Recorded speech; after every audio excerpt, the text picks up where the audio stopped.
I think a lot of the time I felt like I had no sense of home. I felt like I moved around a lot of different neighborhoods, and didn't have a lot of childhood friends.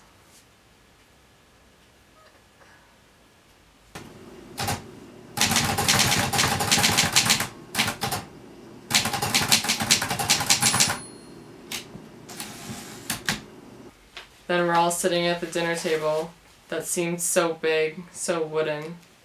I remember the chairs, the backs of them made up of tapered wooden bars that I was always getting my arms stuck in. It's quiet around the table for a long time, and my mom breaks the silence.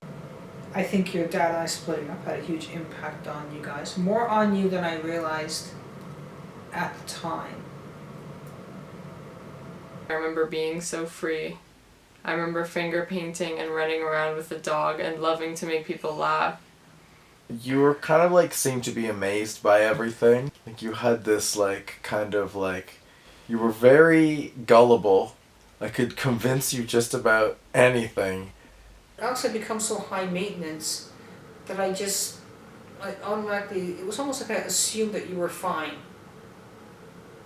Didn't have to spend as much effort and energy on you because you were fine.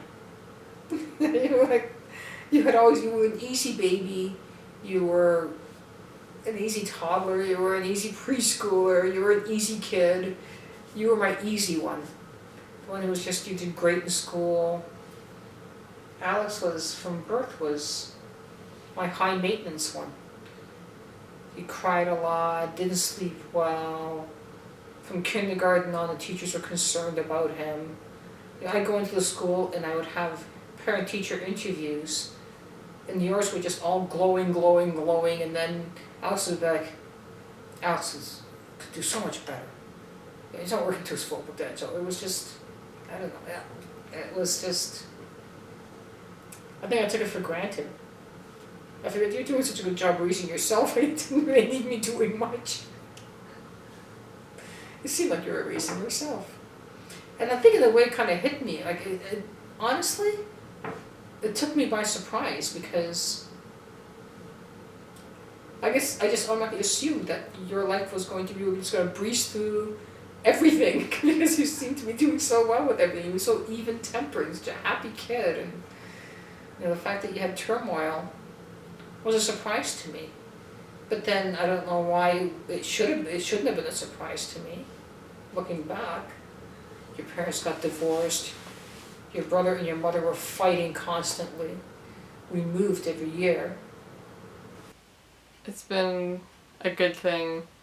Sometimes helps to not really get homesick or to feel too attached to a place. Probably just the people, like being able to meet the new people is the best part of moving. I think a lot of people are held back by being too comfortable where they are. I think I just was going with the flow, with the moving, and it wasn't really like when you're a kid you can't really control that shit, so it happened and there's not really anything I can do about it now. And it's funny, it's like I feel like I'm probably gonna still move a lot in my life, and it doesn't really bother me. It sucks, but it's something you gotta do.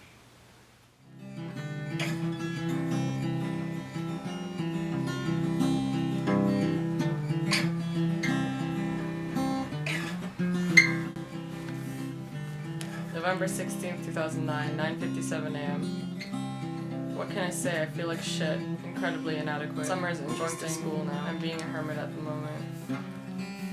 10:35 a.m. Debating on being social. Don't want to take a chance of being called time. Nobody can be trusted because everybody has the potential to hurt you once you let your guard down. I'd like to go back to bed at the earliest opportunity I get. The reason God or some higher power hasn't just killed me yet remains unknown. Give people windows into yourself. They'll try to begin to figure November 23rd, 2009, 5:52 a.m. I have not slept and I am wide awake. I think that as soon as the sun starts to rise, I will be taking photos and buying energy drinks because I need chemicals to keep me vibrating, alive, and warm, alone, and a constant caffeine intake is so far gone I don't remember it. I can't bear to look at myself. Can't sleep, can't stay awake, can't get anything done. Wish I could. Can't feel terrible and miserable all the time. What I wouldn't give to be back in the summer when it was warm and school wasn't an issue and I was happy and awake and didn't have to work and tense up every time I got a taste of bitter cold. It really gets to me. I'm so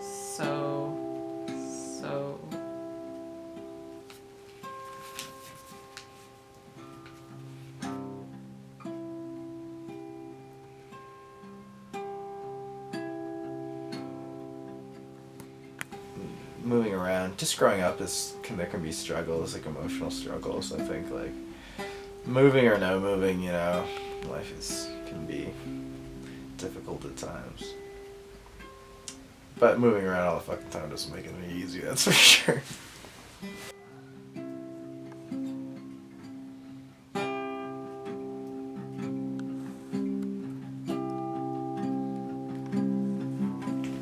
I'm not angry at anybody who's affected my childhood or where I lived or what was going on around me, because, you know, I wouldn't be the same person without it.